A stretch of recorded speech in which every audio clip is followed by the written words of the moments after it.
Hey everybody, today I'm going to show you how we're going to make the material for the fake tree branches, the fake rocks. It's a great way to add a lot of character to your reptile cage, make things look very natural, and keep the weight down. This is all very lightweight, and you can create some things that maybe you just can't quite find or fit into a reptile cage. So now we're going to go ahead and get started.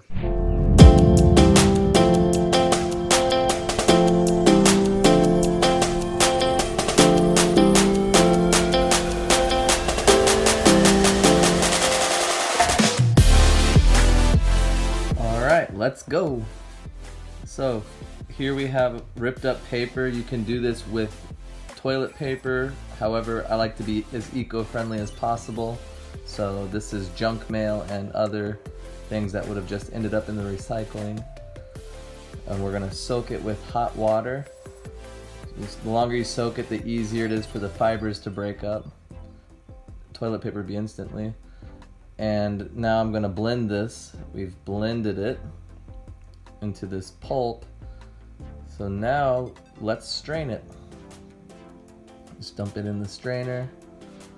This will get all the water out. We want it to stay kind of moist. And it's a lot easier to do with two hands than one. But we're just going to keep moving it around like so. And as the more water gets out, it'll stick to itself more. We don't want it to get bone dry, but we're just going to lightly press water out until it makes this ball shape. And we'll just put it in our measuring cup, like so.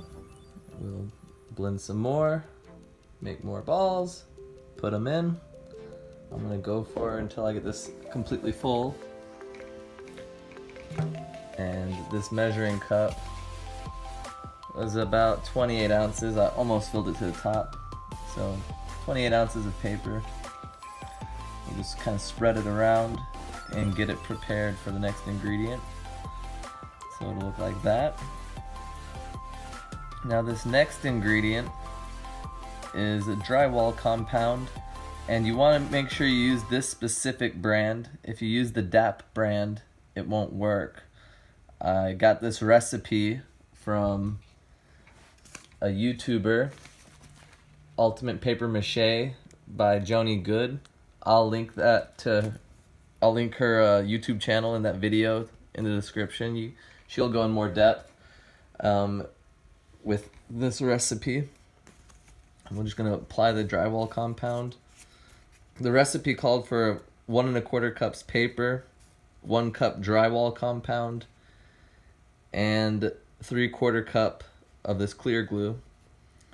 I've just bought the cheapest stuff, not even Elmer's. And I'm kind of roughly measuring this out. I've like tripled the recipe and I'm just kind of guesstimating. Mostly paper, secondary would be the drywall compound and then the glue.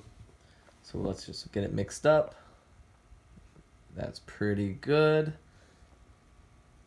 Good consistency. And we're going to just mix it up more thoroughly with this nice little gadget you can pick up at any hardware store or Walmart even. And then you can add in flour.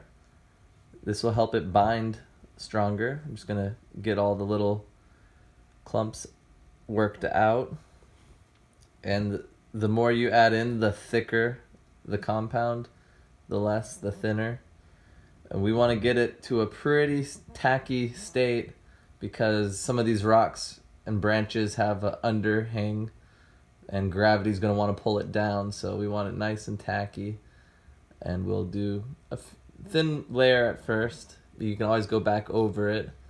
It's easier to layer it up and fill the bubbles in. You won't use as much of the paper mache clay. So we have it smoothed out. This is just a flat surface, but underneath we have a lot more overhangs. So it's looking like this. Now one thing you want to do is, unlike cement, you can't really carve it once this stuff's dried. So while it's wet, you can go ahead and give it some little flakes, layers, and cracks to make it look not even, a little unpredictable. And you want some texture, so when you paint it, that it'll pick up different layers.